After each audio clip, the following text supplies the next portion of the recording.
சிவனுக்கு பூஜை எடுக்கிறாங்க.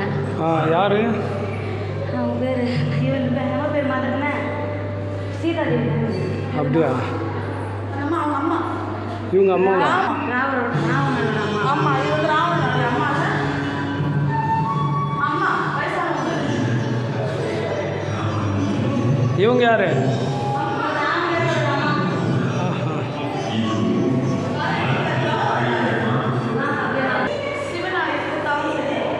சிவனாலயத்தில் ராமன் ராமன் ராவணேஸ்வரர் இவர் தானா? தவம் பண்ணுறாரு. இது வந்து விஷ்ணு பகவான் நாரதர். இவங்க வந்து இதை சொல்லுவாங்க. நாரதர் வந்து விஷ்ணுவுக்கு சொல்லுவார், இந்த மாதிரி தவம் பண்ணிட்டு இருக்காரு சிவனை நோக்கி அப்படின்னு. கைலாய மலையை தூக்கிடுவார் ராவணர்.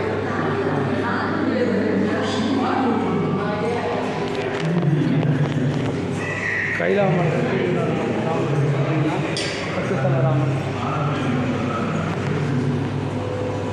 அப்போ சிவன் வந்து அவருக்கு காட்சி எழுதுவார், எதுக்காக தவம் பண்ணுற அப்படின்னு கேட்பாரு.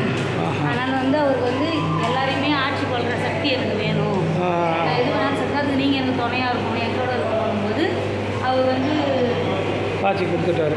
அவர் வந்து நாரதர் வந்து சொல்லுவார், தப்பு வேண்டாம், காளி தேவி கிட்ட போய் அவர் பூஜை பண்ணுவார் ராவணர், எனக்கு வந்து இந்த சக்தி கிடைக்கணும் அப்படின்னு. ராவணர் இருக்குது, வேற ஒருத்தர் இருக்குது, கடலில் வர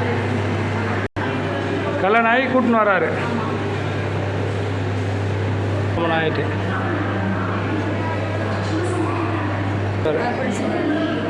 அவனோட தலையில் வந்து 10 தலை ராவணேஸ்வரன் இல்லையா, 4 தலையில் வந்து 5 தலை வெட்டுவார்.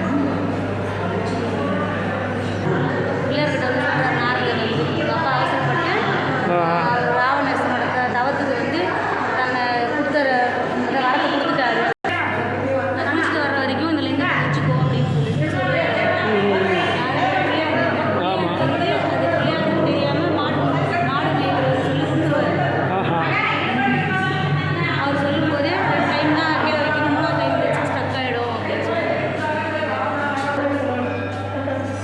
அதான் 3 வாட்டி குரலை கொடுக்குறாரு போல. 3 வாட்டி கூப்பிட்டதுக்கப்புறம் அவர் காது கேட்கலன்னு கீழே வச்சிடறாரு.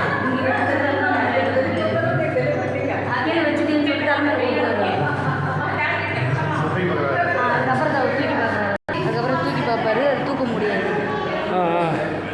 தூக்குறாரு.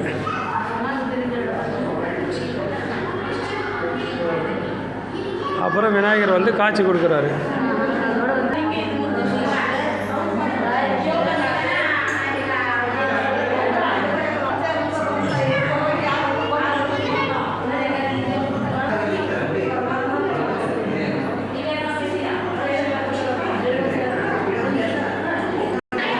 ஓம் சிவாய நமக.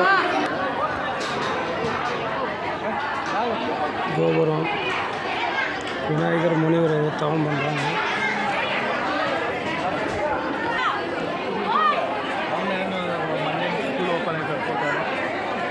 இன்னும் கட்டுமான வேலைகள் முடியல.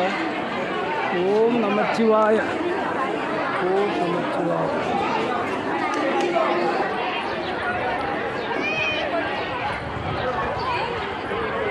ராமன் சனீஸ்வர பகவானா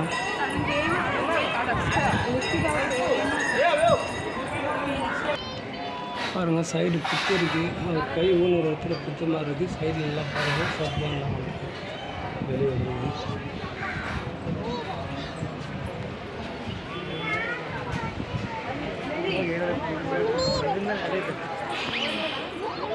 நடுவில் ஒரு மலையாக இருக்குது பாருங்கள் ஃப்ரெண்ட்ஸ். கடல்.